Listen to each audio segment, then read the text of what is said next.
read the question. The question says at equilibrium the rate of dissolution of a solid solute in a volatile liquid solvent is A option is less than the rate of crystallization, B is greater than the rate of crystallization, C is equal to the rate of crystallization and D is 0. इस question में हमें पास क्या है कि हमें बताना है कि जो इक्विलिब्रियम है उसके जो रेट ऑफ डिसोल्यूशन है वो हमारे पास रेट ऑफ क्रिस्टलाइजेशन के साथ कैसे वेरी करेगा। तो सबसे पहले इस क्वेश्चन को करने के लिए हम देख लेते हैं हमें किस की कांसेप्ट की रिक्वायरमेंट है। तो यहाँ पे जो हमें की कांसेप्ट रिक्वायर्ड है दैट इज क्रिस्टलाइजेशन। सो अब हमारे पास क्या होता है, क्रिस्टलाइजेशन को हम इस तरह से डिफाइन करते हैं कि हमारे पास सपोज कर लो कोई भी सॉलिड हमारे पास सॉल्यूट है और उस सॉल्यूट को हम ऐड कर रहे हैं किसी लिक्विड में।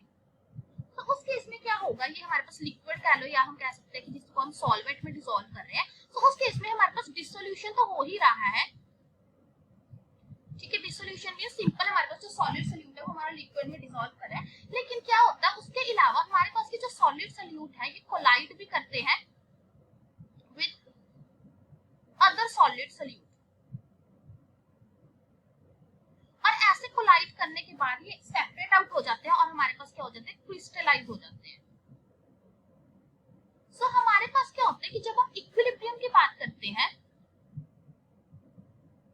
तो इक्विलिब्रियम पे क्या होगा कि मान लो ये हमारे पास एक सॉल्वेंट है और इस सॉल्वेंट में हमारे पास जो सॉल्यूट है, सॉलिड सॉल्यूट है, वो क्या हो रहा है, डिसॉल्व होता जा रहा है, मींस उसकी डिसोल्यूशन होती जा रही है। बट इक्विलिब्रियम के स्टेज पे हमारे पास क्या होगा कि जो रेट ऑफ डिसोल्यूशन हो जाएगा दैट इज मतलब जिस रेट पे वो डिसॉल्व हो रहा होगा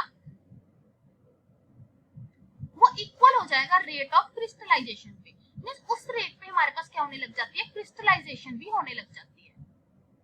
तो इसका जो करेक्ट ऑप्शन आएगा that is option C, that is rate of dissolution is equal to rate of crystallization. क्योंकि इक्विलिब्रियम में जितना सॉल्ट डिसॉल्व हो रहा है उतने ही सॉलिड सॉल्यूट कोलाइड करके हमारे पास सेपरेट होते जाते हैं और वो क्रिस्टलाइज होते जाते हैं। Hope you find